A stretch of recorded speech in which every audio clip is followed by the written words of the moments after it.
परम विदुषी लेखिका गणिनी आरिका रत्न श्री 105 स्वस्ति भूषण माता जी, जिन्होंने मात्र 20 वर्ष में 100 से भी अधिक किताबें लिखकर जैन समाज को अनूठा योगदान दिया है। बड़े बड़े विधान जैसे कल्पद्रुम महामंडल विधान, सिद्ध चक्र महामंडल विधान, इंद्रध्वज महामंडल विधान एवं विशेष जिनपद, पूजांजलि आदि महत्वपूर्ण साहित्य बहुत ही सरस, सरल व सुबोध शैली में लिखे हैं, जिसमें गद्य एवं पद्य साहित्य भी समाहित है। इन महान साहित्यों को पढ़कर आप भी अपने ज्ञान का विकास कर सकते हैं। साहित्य प्राप्त करने हेतु आज ही संपर्क करें। संपर्क सूत्र 9212515167 97848533787। धर्म स्नेही बंधुओं, कल चर्चा हुई थी कि संसार का सारा जुड़ाव केवल ज्ञान के आधार पर है।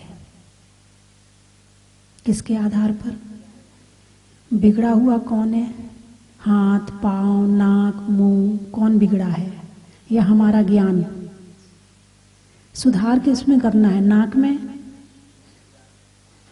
यदि मान लो किसी कोई की दृष्टि खराब है, सामने वाले को खराब दृष्टि से देखता है, सामने वाले को खराब दृष्टि से देखता है, तो इस आंख का ऑपरेशन करवाना पड़ेगा या भावों को सुधारना पड़ेगा? कहने का अभिप्राय ये है कि भाव जो है वो ज्ञान का परिणमन है। भाव क्या है? ज्ञान का परिणमन है। तो भाव सुधारो या ज्ञान को सुधारो, एक ही बात है ना? तो जितना भी कल मैंने ये बताया था कि जितना भी जुड़ाव है वो मात्र ज्ञान के अंदर है और कहीं नहीं है। यदि सुधारना है तो किसको सुधारना है? ज्ञान को सुधारना है। आप किसी भी चीज से जुड़े हैं, कहते ना, अरे हम तो उससे बहुत जुड़े हैं, या हम, मुझे वो वस्तु बहुत फेवरेट लग है मेरी, तो या वो तो मेरा फैन है, या मैं उसका फैन हूं। तो किस चीज से बने? हाथ से, पांव से, नाक से, आंख से? किस चीज से बने हो? भाव से। किससे बने हो? भाव से। अब मान लो एक पेन है, अब ये पेन है सोने का है, ये नहीं, ये तो प्लास्टिक का है। मान लो ये पेन है और सोने का पेन है। अब सोने का पेन है तो आपका इससे अटैचमेंट होगा कि नहीं होगा? अरे बोलिए ना, अटैचमेंट होगा।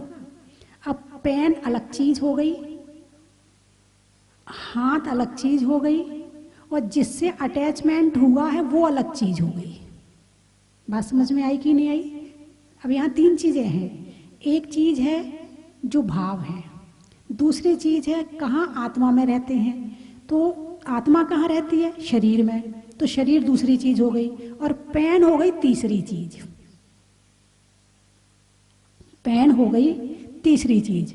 अब इस पेन से अटैच कौन है? हाथ, मुंह, नाक, कौन है? नहीं, भाव अटैच है। ऐसा हो सकता है कि हाथ में चीज है और अटैचमेंट नहीं है, और ऐसा हो सकता है कि हाथ में चीज नहीं है और अटैचमेंट है। तो जुड़े किससे हो? ज्ञान से। अब मान लो इस पेन से जुड़ गई और ये पेन सोने का है। अब आप इसके लिए क्या क्या काम करेंगे? इसकी रक्षा करेंगे, हैं? अच्छे से रखेंगे, संभाल के रखेंगे, हैं? और जेब में भी रखेंगे तो कोट में अंदर वाले जेब में रखेंगे। निकालेंगे तो बड़े ध्यान से निकालेंगे। कोई कहेगा भाई सब जरा पेन देना, ना जी ये वाला पेन नहीं दूंगा, ये सोने का पेन है, भूल गया तो सामने वाले को भी मना कर दोगे। क्यों? क्योंकि इससे अटैचमेंट है, तुमने इसकी रक्षा करी। अब बाई चांस वो पेन कभी आप किसी को दिया, आप एकदम भावुकता में आए, सामने वाले ने मांगा, आप भूल गए कि ये पेन सोने का है और मेरा है, ये भूल गए आप, और आपने वो पेन दे दिया और आप वहां से निकल गए। अब क्या होगा? चिंता होगी कि नहीं होगी? अरे बोलिए ना, होगी? अच्छा, टेंशन होगी कि नहीं होगी? वो भी होगी। और बाई चांस वो पेन कोई और उसकी दुकान से उठा के ले जाए, तुम उसके यहाँ मांगने गए, अरे बोले मुझे तो पता ही नहीं था कि ये पेन सोने का है, तो मैंने तो यहीं छोड़ दिया था, अब तो यहाँ पर है ही नहीं है, अब ना जाने कौन उठा के ले गया, अब क्या होगा? अब वो पेन की याद कितनी दिन तक आएगी? उस पेन के कारण से दुख होगा कि नहीं होगा? उस पेन के कारण से क्रोध आया कि नहीं आया? अरे क्यों छोड़ दिया, कैसे भूल गया मैं, क्रोध आया कि नहीं आया? जब तक वो पेन हाथ में था और जब 4 जनों के सामने आप बैठते थे, उस समय अभिमान आता था कि नहीं आता था? आता था, है ना? उस पेन को दिखाने के चक्कर में कभी कभी मायाजारी करते थे कि नहीं करते थे? उस पेन का लोभ है कि नहीं है? उस पेन को खरीदने के लिए आपने पैसा कमाया, तो पैसा कमाया, पैसा कमाने में हिंसा हुई कि नहीं हुई? उस पैसा कमाने में झूठ बोला कि नहीं बोला? चोरी करी कि नहीं करी? कुशील परिग्रह सब काम होंगे। तो एक पेन के कारण से, अटैचमेंट के कारण से, किसके कारण? पेन के कारण नहीं। पेन तो तुमसे कह ही नहीं रहा कि मैं तुम्हारा हूं, तुम कह रहे हो पेन मेरा है। गलती कौन कर रहा है? अरे बोलिए ना। और हम में भी हम कौन है? शरीर है हम नाक हैं, हम कान है, हम कौन है? अरे बोलिए ना। हम आत्मा हैं, मैं आत्मा हूं। मैं कौन हूं? आत्मा हूं। तो अब एक आत्मा ने एक पेन से अटैचमेंट किया, तो उसका मन बाहर की तरफ गया, उसका मन पेन में था। मन कहाँ है? पेन में।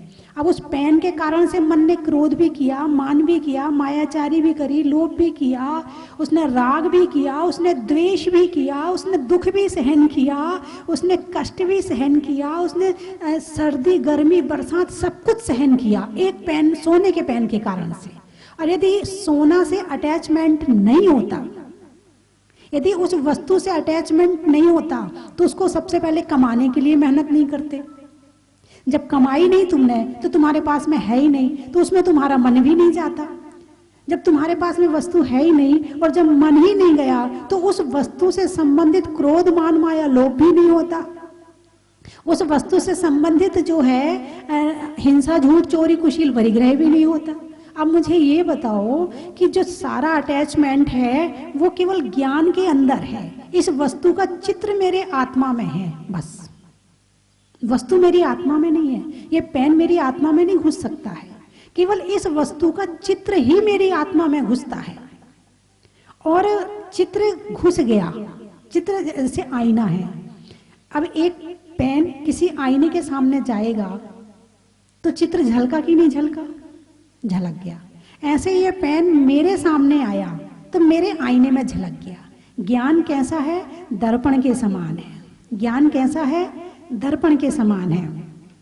अब उस आईने में यदि तेल लगा हुआ हो तो धूल चिपकेगी। आईने में तेल लगा हुआ हो तो धूल चिपकेगी, और नहीं लगा हुआ हो तो नहीं चिपकेगी। समय सार में एक बड़ा अच्छा उदाहरण आया है कि एक व्यक्ति अपने शरीर पर तेल लगाकर शस्त्र चलाता है, पहलवानी करता है। और शस्त्र कहाँ मिट्टी में चलाएगा? पत्थर के स्थान पे तो पहलवानी होती नहीं, मिट्टी में होती है? उस शस्त्र से झाड़ियों को काटता है, उस शस्त्र से वो विद्याएं सीखता है और धूल से लिप्त हो जाता है। दूसरा व्यक्ति वो भी शस्त्र चलाता है, वो भी शस्त्र विद्या सीख रहा है, सब काम कर रहा है, वहां धूल मिट्टी में धूसरित होके एक को धूल चिपक गई और एक को धूल नहीं चिपकी। कारण क्या है? तेल। कारण क्या है? तेल। एक के शरीर में तेल लगा था तो धूल चिपक गई, और एक के शरीर में तेल नहीं लगा था तो धूल नहीं चिपकी। जितनी धूल बाई चांस थोड़ी बहुत बैठ भी गई थी, उसने कपड़े से झाड़ी, साफ हो गई। और एक ने तेल लगाया था, अब वो कितना कपड़े से झाड़ ले, निकलने वाली नहीं है। तो ठीक ऐसे ही बाहर के चित्र हमारे अंदर यदि चिपक रहे हैं तो उसका कारण है राग। राग हमारे अंदर में तेल के समान काम करता है, मोह हमारे अंदर में तेल के समान काम करता है। जैसे ही कोई वस्तु हमारे सामने आई, उसका चित्र यदि वो हमें अच्छी लगी तो चिपक गया, वाह क्या चीज है, घुस गई अंदर, और जबकि वस्तु नहीं घुसी है। ये तो बड़ी अच्छी बात है कि ये चीजें इतनी स्थूल हैं कि सूक्ष्म से चिपक नहीं पाती, केवल इसका चित्र ही चिपकता है। और इन चित्रों को चिपकाने के लिए सारी जिंदगी कितनी मेहनत करते हैं, कितना भी धन इकट्ठा कर लिया तो सारे धन का चित्र ही तो अंदर में इकट्ठे हुए हैं। अरे बोलिए ना, सारे धन तो अंदर नहीं गया ना, धन तो अंदर नहीं। कपड़े तो तुमने चलो फिर भी पहन लिए, इस शरीर को पहना दिए। मकान पहनाया गया शरीर को? नहीं। गाड़ी पहनाई क्या शरीर को? नहीं। फिर भी मोह है कि नहीं है? मेरी गाड़ी है, मेरा हार, मेरे कपड़े, मेरा ये जो मेरा मेरा कहलवाने वाला है, ये कौन है? अब ये इसको ढूंढना है, ये मिल जाए बस। इसको निकाल के यदि बाहर कर दिया ना तो सारा काम सेट हो जाएगा। संसार के जितने दुख हैं ना सब खत्म हो जाएंगे। ये जो मेरा मेरा कहलवाने वाला कौन है? और ये बाहर नहीं है, ये अंदर ही है। इसको बाहर मत ढूंढना, नहीं तो सोचो हम जाके थाने में कंप्लेन कर देंगे, वहां रिपोर्ट लिखवा देंगे तो शायद वो ढूंढ के ले आएगा, हमें नहीं मिला तो। नहीं, वो बाहर नहीं मिलने वाला, वो हम सबके अंदर ही बैठा है और उसका नाम है मोह। अब मोह के भी 28 भेद हैं। यदि अभेद से देखें तो 26 हैं और यदि भेद से देखें तो 28 हैं। और पहले 2 भेद हैं, दर्शन मोहिनी और चारित्र मोहिनी। दर्शन हमारे देखने में जो पर्दा डालता है, दर्शन हमने सामने वाली चीज देखी, मेरी नहीं है फिर भी वो मेरी कह रहा है, ये दर्शन मोहिनी का काम है। पर वस्तु में जो राग उत्पन्न करवा रहा है वो दर्शन मोहिनी का काम है। जो दूसरी चीजों में राग मोह पैदा करता है उसका नाम है। अब ये पेन मेरा है क्या? भले मैंने नोट दे के खरीद, मैंने नहीं, जो भी लेके आया हो, नोट दे के खरीद लिया है, फिर भी ये मेरा हो सकता है क्या? नोट भी बाहर की चीज है और पेन भी बाहर की चीज है, बस एक अदला बदली हो गई है। इसमें मेरापन कहां से आ गया? तो जो भटकाने वाला है वो ये दर्शन मोहिनी है। मेरा नहीं है फिर भी मेरा कहलवाता है, इसका नाम है दर्शन मोहिनी। अब ये पेन तो हो गया स्थूल, आत्मा दिखती है क्या? नहीं दिखती। तो आत्मा हो गई सूक्ष्म, आत्मा हो गई सूक्ष्म और पेन हो गया स्थूल। अब सूक्ष्म स्थूल को अपना मानता है जबकि वो खुद सूक्ष्म है, और स्थूल को कहता मेरा है, जबकि स्थूल स्थूल रहेगा और सूक्ष्म सूक्ष्म रहेगा। संसार का हर द्रव्य स्वतंत्र है, कोई किसी को परिणमन नहीं कर सकता। सूक्ष्म कभी स्थूल नहीं बन सकता, स्थूल कभी सूक्ष्म नहीं बन सकता। ये पुद्गल कभी आत्मा नहीं बन सकता और आत्मा कभी पुद्गल नहीं बन सकती। 3 काल में नहीं, कितना मेरा मेरा कर लो, बन ही नहीं सकती है। एक ऊंट था, एक सेठ थे, तो वो कहीं जा रहे थे, तो उस ऊंट बहुत सारे थे, तो सारे ऊँटों को जब रात्रि विश्राम के लिए रुके तो सारे ऊँटों को बांध दिया। ठीक है, एक के लिए रस्सी कम पड़ गई, एक ऊँट के लिए रस्सी नहीं थी। तो उन्होंने सेठ जी से कहा, सेठ जी इसके लिए तो रस्सी है नहीं, क्या करें? बोले कुछ मत कर। तो झूठ मूठ को यूं उसके हाथ में, गले में हाथ घुमा और झूठ मूठ को वो जो कील लगा के ठोंकते हैं, क्या कहते हैं उसको, वो लगा के और उसकी झूठ मूठ को बांध दिया। ऊँट आराम से बैठ गया। ठीक है, अब उसके बाद में सुबह हुई, सारे ऊँटों की रस्सी खोली गई तो सब चलने लगे। अब वो उठे ही ना, अब वो ऊँट उठे ही ना, भाई क्यों नहीं उठ रही है? अब फिर सेठ जी के पास गए, बोले ऊँट को खोल दो। बोले वो बंधा ही नहीं है तो कैसे खोलूं? नहीं, वो भावों से बंधा है। किससे बंधा है? बस सारी दुनिया जो बाहर से बंधी है, वस्तु से, व्यक्ति से बंधी है, वो केवल भावों से बंधी है। और भावों को खोलें तो कुछ है ही नहीं है। अब यहाँ आए आप लोग जितने एक परिवार के लोग होंगे तो आप लोग एक दूसरे से रस्सी से थोड़ी बंधे हैं। किससे बंधे हैं आप? भावों से बंधे हैं, और भावों को खोल दें तो सब खुल जाएगा। अब हम चाहें तो इस पेन से मोह करें और हम ना चाहें तो मोह ना करें। ये वस्तु हमारे लिए धक्का नहीं मार रही हमें कि तुम इससे मोह करो। सोने का पेन मुझे मोह करने के लिए बाध्य नहीं कर रहा है। ये मेरा दर्शन मोहिनी कर्म है, उसमें आसक्ति भाव डालता है और उससे मोह करवाता है। तो सुधारना है दर्शन मोहिनी को। फिर जब दर्शन मोहिनी कोई चीज अच्छी लगी, फिर उसमें इच्छाएं उत्पन्न होती हैं। अब इस डिजाइन का नहीं, इस डिजाइन का चाहिए, अब ऐसा नहीं ऐसा वाला चाहिए। अब इच्छाएं पैदा हो गई तो चारित्र मोहिनी आ गया। क्या आ गया? चारित्र मोहिनी। रति, अरति, शोक, भय, जुगुप्सा, स्त्री वेद, पुरुष वेद, नपुंसक वेद, अब ये आ गया सारा। अब चारित्र मोहिनी ने अपना कार्य शुरू कर दिया। अब चारित्र मोहिनी अभी कार्य होगा किसके ऊपर? दर्शन मोहिनी ने भाव बना दिए, चारित्र मोहिनी ने इच्छाएं पैदा कर दी। अब ये कार्य होगा किसके ऊपर? मान लो खाने की इच्छा हुई है तो ये किसके द्वारा होगी?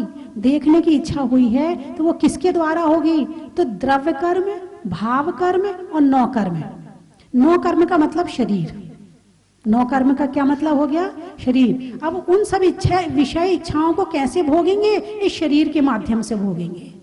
तो पहले दर्शन मोहिनी ने काम किया, फिर चारित्र मोहिनी ने काम किया, फिर इस नौ कर्म ने काम किया। तो पहले का द्रव्य कर्म था वो उदय में आया तो भाव बने, फिर भाव बने और हम इच्छा पूर्ति को दौड़ पड़े तो नया कर्म बंधन हो गया। फिर नया कर्म बंधन हो गया तो आने वाले समय में वो अपना काम करेगा। और इसी तरह से ये श्रृंखला चलती जा रही, चलती जा रही, चलती जा रही, और हम इसमें घूमते जा रहे, हमें पता ही नहीं है कि हम कर क्या रहे हैं। सोने का पेन यदि किसी बिना लिखने के वाले के पास पहुंच जाए वो भी मोह कर लेगा, सोने का है, लिखना नहीं आता, पेन का उपयोग करना नहीं आता, मगर मोह करना आता है। जैसे यहाँ पर है, कई बार यहाँ पेन बटते हैं तो कोई अम्मा जी ऐसी जो बिल्कुल बूढ़ी, जिनके हाथ भी हिल रहे हैं और पेन बट रहे हो, तो अम्मा जी तुम क्या करोगी पेन का? पोते को दे दूंगी। मोह किससे है? पेन लेते समय किसकी याद आ रही है? पोते की याद आ रही है। तो संसार में जितनी वस्तु और व्यक्ति से मोह है, दुख के रास्ते केवल उतने हैं। बात समझ में आई कि नहीं आई? दुख कहां से आता है? जिनसे हमारा अटैचमेंट है। मान लो एक मृत्यु आप अखबार में पढ़ रहे, वहां एक्सीडेंट हो गया, इतने मर गए, चाय पी रहे हैं, कुछ हुआ आपको? नहीं हुआ। अब आपके मोहल्ले में किसी की डेथ हो गई, आपको कुछ हुआ? हाँ, थोड़ा सा हुआ। अब आपके पड़ोस में किसी की डेथ हो गई, अब थोड़ा और कुछ हुआ? हाँ, हुआ। अब आपके परिवार में किसी की हो गई, थोड़ा कुछ और हुआ? हुआ। अब खुद की होने वाली है, अब कुछ हुआ? अरे बोलिए ना, हैं? अखबार वाले से कोई मतलब नहीं था, इसलिए कुछ नहीं हुआ। मोहल्ले वाला फिर भी मिल जाता था, कभी कभी बातचीत कर लेते थे, थोड़ा सा कुछ हुआ। मोह कम है, ज्यादा नहीं। पड़ोसी से उससे ज्यादा मोह था, और अपने शरीर से उससे ज्यादा मोह है, तो अपनी मृत्यु में ज्यादा दुख हो रहा है। अखबार वाले से दुख नहीं था, तो जैसा अखबार वाले को मानते हो वैसे मोहल्ले वाले को मान लेते। मानने वाली बात तो ये है ना, और तो कुछ भी नहीं करना है, मानना ही तो है, ना कुछ छुड़ाना है ना कुछ दिलाना है, कुछ भी नहीं करना, मानना ही तो है। तो जैसा मानना उस अखबार वाले के प्रति था, वैसा ही मानना उस मोहल्ले वाले के प्रति हो जाता, वैसा ही मानना पड़ोसी के प्रति हो जाता, और वैसा ही मानना इस शरीर के प्रति हो जाता। तो जैसे अखबार वाले में दुख नहीं हुआ था, वैसे इसमें दुख नहीं होता। तो दुख का कारण क्या है? सामने वाले की मृत्यु या हमारा मोह? अरे बोलिए ना, हमारा मोह है। क्या है? हमारा मोह है।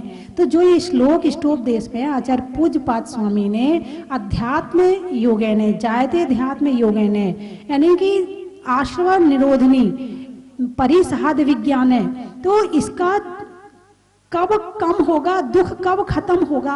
अब दुख खत्म करने का क्या रास्ता बताया है आचार्यों ने?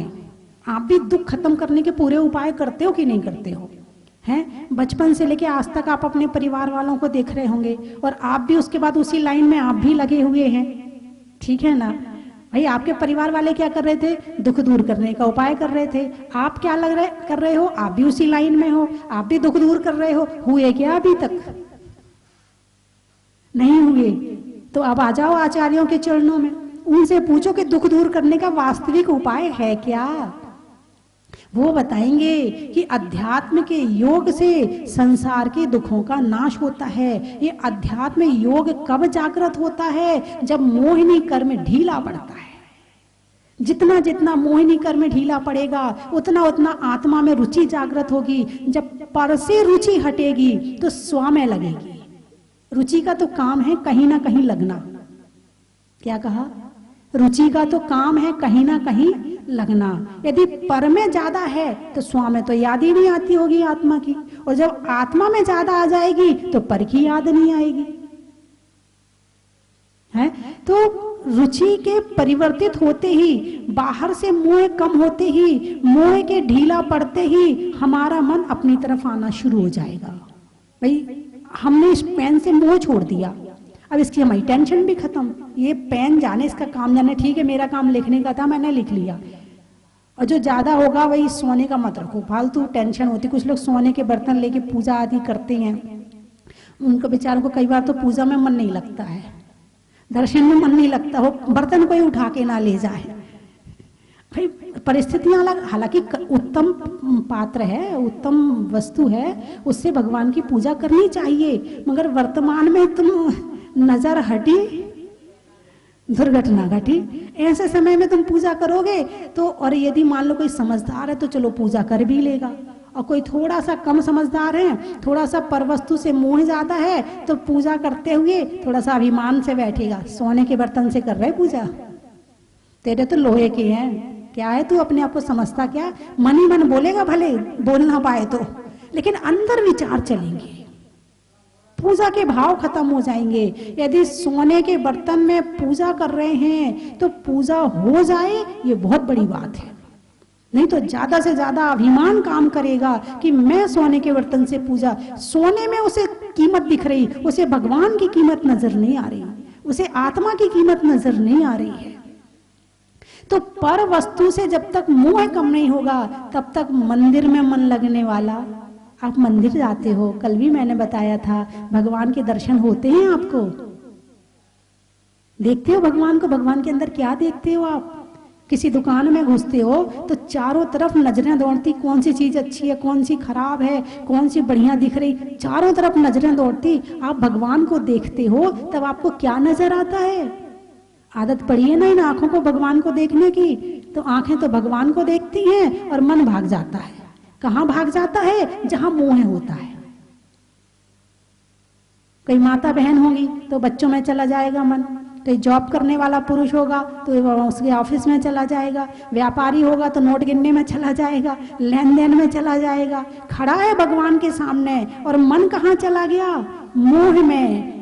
इसीलिए मंदिर में मन नहीं लगता, इसीलिए माला में मन नहीं लगता। जब तक मोह ढीला नहीं पड़ेगा तब तक धर्म करना बड़ा मुश्किल होता है, और मोह ढीला करने के बाद में फिर उसके बाद फिर उठना मुश्किल होता है। ऐसा लगता, ध्यान करके जब उठो ना, यूं लगता अरे ये क्यों आ गए बात करने के लिए।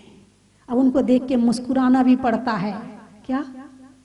मुस्कुराना भी पड़ता है, उनसे बातचीत भी करनी पड़ती है। और जब यदि मोह में फंसे हैं तो ध्यान करना पड़ता है, होता तो है ही नहीं।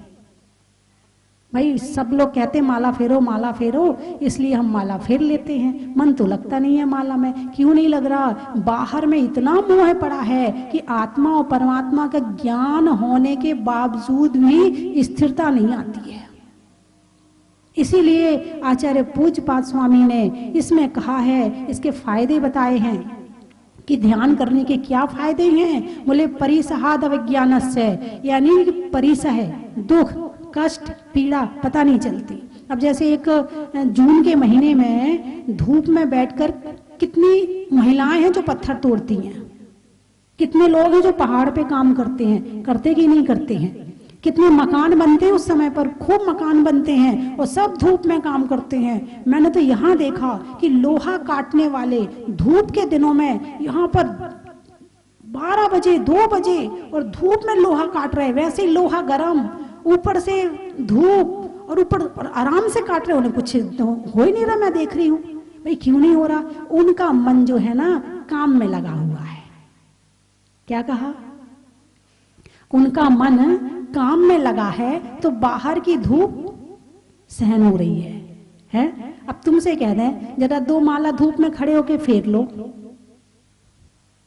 बोलिए अच्छा माता जी मारेंगी क्या हमें? जून के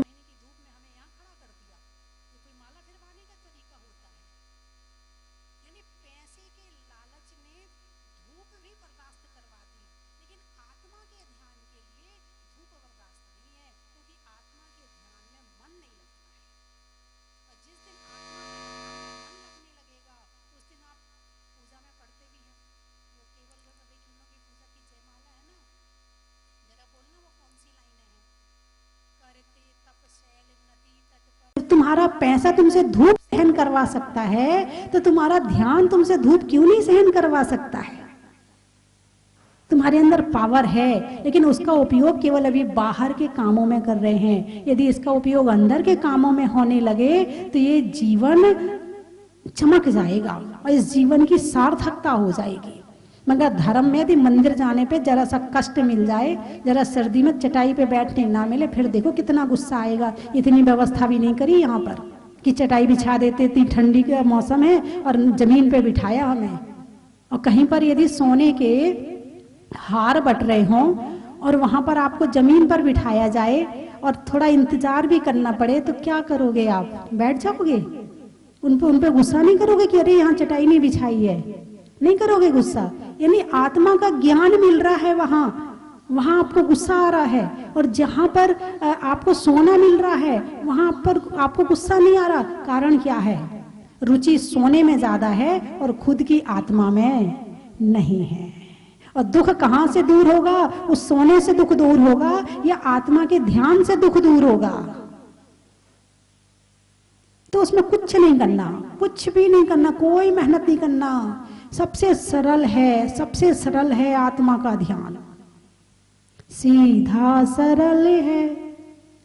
मुक्ति जाना कठिन ये संसार है, निज धर्म तो है सरल किंतु कठिन मायाचार है। अब बताओ आप लोगों को दिन भर में कितना दिमाग खर्च करना पड़ता है, और मुझे आराम से बैठ के पढ़ते रहते हैं, कोई दिक्कत नहीं है। अब आप ज्यादा मेहनत का काम करते हैं या मैं मेहनत का काम करती हूँ? अरे बोलिए ना। मेहनत का काम तो आप करते, शारीरिक मेहनत, उसमें मानसिक मेहनत भी खूब लगती है। कितनों से भिड़ना, कितनों से लड़ना, कितनों को सुनाना, कितनों की सुनना, और यहाँ कुछ नहीं। यहाँ तो आराम से बैठ के अपने आत्मा की चर्चा करो और आराम से आत्मा का ध्यान करो। तलवार में म्यान का, थोड़ा सा वेश बढ़ा, तलवार में म्यान का, नहीं होने में मान का और करने में ध्यान का, अनाज में चने का, गर्मी में पने का, और जिसे अपना मान रहे उसे अपना नहीं मानने का। केवल सोच ही तो बदलनी है। घर में रहने भी मिलेगा, खाने भी मिलेगा, सब कुछ, लेकिन उससे संबंधित सभी दुख समाप्त हो जाएंगे, है ना। चलने में पात का, मित्रों में साथ का, तीर्थंकरों में मुनि सुब्रत नाथ का, वस्तुओं की टोह का, और संसारियों में व्यामोह का, और छोड़ने में मोह का। चलो छोड़ तो नहीं सकते हैं, कर्म के हरने का, भाव से तरने का, और मोह को कम करने का। एकदम से तो ये छूटने वाला है नहीं है। आम की बौर का, खाने में कौर का, और आने वालों में इंदौर का। महिलाओं में आटा का, फूल में कांटा का, और आने वालों में कोटा का। और कहां से आए? उज्जैन के जैन भी आए हैं। चेहरे पर नैन का, बोलने में बैन का, और आने वालों में उज्जैन का। और हरदा, छोड़ने में जर्दा का, शहरों में वर्धा का, और आने वालों में हरदा का। हो गए सारे? भोपाल, अच्छा। पूछने में हाल का, होने में निहाल का, और आने वालों में भोपाल का। चलो आज तो काफी लोग आए, अब धीरे धीरे आ रहे हैं लोग। दर्शन के लिए मंदिर भी खुल गया है और आज रात्रि विश्राम भी आप लोगों ने यहीं पर किया है। अब कोरोना धीरे धीरे, अब देखो महीने भर में और पता चलेगा दिवाली तक क्या हालत रहती है। माता जी खत्म हो जाए,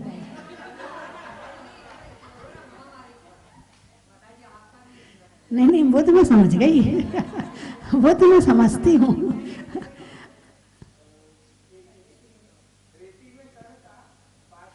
अभी तो आपको मौका दिया जाएगा, आप यहाँ आके बोलना। बना लें जब तक, और कितने बनाने हैं।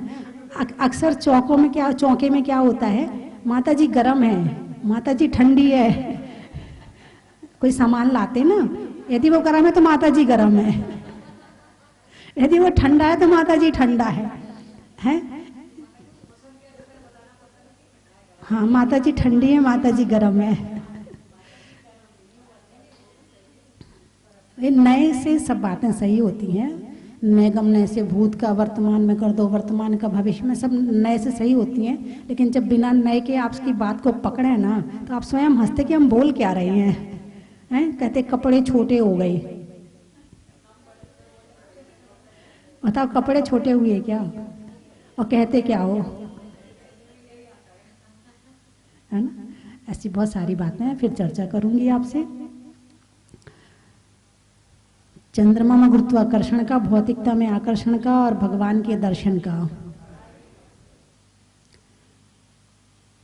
बच्चों के लिए पलने का, बर्फ के गलने का, और अब मंदिर जी के खुलने का।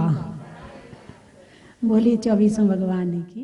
भावना अच्छी लगी, बहुत बढ़िया लगा और बहुत आनंद आया। बार बार वही प्रेरणा करती थी, हमें उत्साहित करती थी। चलो आज वो दिन आ गया और यहाँ आकर इतना हमें भाव विभोर हो गए हम लोग, अवर्ण नहीं है जिसकी कथा। तो माता जी हमें ऐसी भावना हम भाए कि हम बार बार आपके दरबार में, मुनीश्वरनाथ भगवान के दरबार में बार बार आते रहे। जय बोलो मुनीश्वरनाथ भगवान की। परिवार के साथ अवश्य जहाजपुर की वंदना करने आऊंगा। बहुत ही अच्छा लगा यहाँ आके। बदनामी माता जी, एकदम मन के भाव इस तरह जाग गए कि हम भक्ति में पूरे लीन हो गए। ये हमारा प्रथम समय था ऐसा करने का, और भगवान ने हमें ऐसा सौभाग्य प्राप्त करने का मौका दिया। इसके लिए हम आर्य का संघ और सबको सत सत नमन करते हैं। आज के इस पुण्य दिन पर आज जो हमें अवसर मिला है, इसके लिए मैं भगवान की और माता जी की, आप सभी की कृतकृतार्थ हूँ। धन्यवाद। मैं यहाँ तीसरी बार आया हूँ और मुझे यहाँ आके इतना आनंद आता है जैसा विदिशा शीतल धाम में बर्रो वाले बाबा आदिनाथ भगवान के सामने आता है।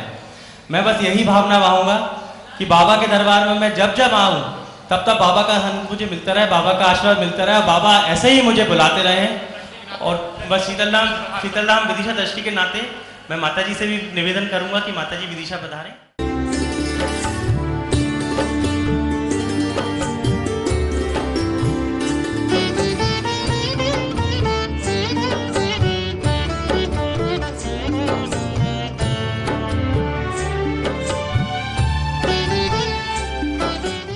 जय जिनेंद्र बंधुओं, बहुत दिनों के लंबे इंतजार के बाद और जहाज मंदिर में अतिशयकारी मुनीश्वरनाथ भगवान के विराजमान होने के बाद में आने वाली 13 मार्च 2021 को पहली शनि अमावस्या पर भूगर्भ से प्रकटित शनिग्रह निवारक मुनीश्वरनाथ भगवान के मस्तक पर 1008 कलशों से महामस्तकाभिषेक होगा। बंधुओं, शनि अमावस्या पर मुनीश्वरनाथ भगवान का अभिषेक करना महान फलदायी होता है और हम सबके महान पुण्य के उदय से जहाज मंदिर में विराजमान होने के बाद पहली शनि अमावस्या पर हम सबको भगवान का अभिषेक करने का, शांति धारा करने का सुनहरा मौका और पूज्य गुरु माँ गणनी आर्य का स्वस्ति भूषण माता जी का मंगलमय आशीर्वाद प्राप्त करने का मौका मिला है। आप यहाँ पधारें और उस दिन बड़े बाबा का अभिषेक करें, शांति धारा करें। 4 तरह के कलश हैं। रजत कलश 5100 रुपये, स्वर्ण कलश 11,000 रुपये, हीरक कलश 21,000 रुपये और रत्न कलश 51,000 रुपये की न्योछावर राशि है। बंधु, मैं तो चाहता हूं आप यहां पधारें और स्वयं बड़े बाबा का अभिषेक करें, शांति धारा करें। लेकिन यदि आप नहीं आ सकते हैं तो भी आप अपने नाम से यहां पर कलश आरक्षित करवा सकते हैं। आपके नाम से अभिषेक शांति धारा यहां पर होगी। उसी दिन दोपहर में 1 बजे से राष्ट्रीय युवा सेमिनार यहाँ पर होगा। एक यूथ सेमिनार होगा जिसमें 18 वर्ष से 45 वर्ष के युवक और युवतियां सब उसमें भाग ले सकते हैं। आप सभी इन कार्यक्रमों में सादर आमंत्रित है। साथ ही 10 मार्च 2021 को भगवान का जहाज मंदिर में विराजमान होने के बाद पहला निर्वाण कल्याणक महोत्सव यहाँ मनाया जाएगा और सन 21 में 20 किलो का निर्वाण लड्डू 20वें तीर्थंकर मुनीश्वर नाथ भगवान के समक्ष अर्पित किया जाएगा, पूरे भावों के साथ में, भक्ति के साथ में और पूज्य गुरु माँ के पावन सानिध्य में। तो आप सभी सादर आमंत्रित है। आप अपनी सूचना स्वस्ति धाम में दे सकते हैं। आप अपनी स्वीकृति 9782063107 इन नंबरों पर दे सकते हैं। पूरे कार्यक्रम का सीधा प्रसारण पारस चैनल पर होगा। धन्यवाद।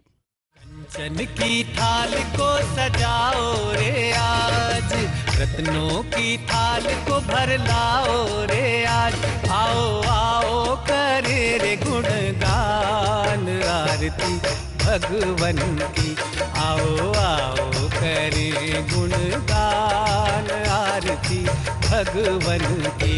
आओ आओ करे रे गुणगान आरती भगवन की।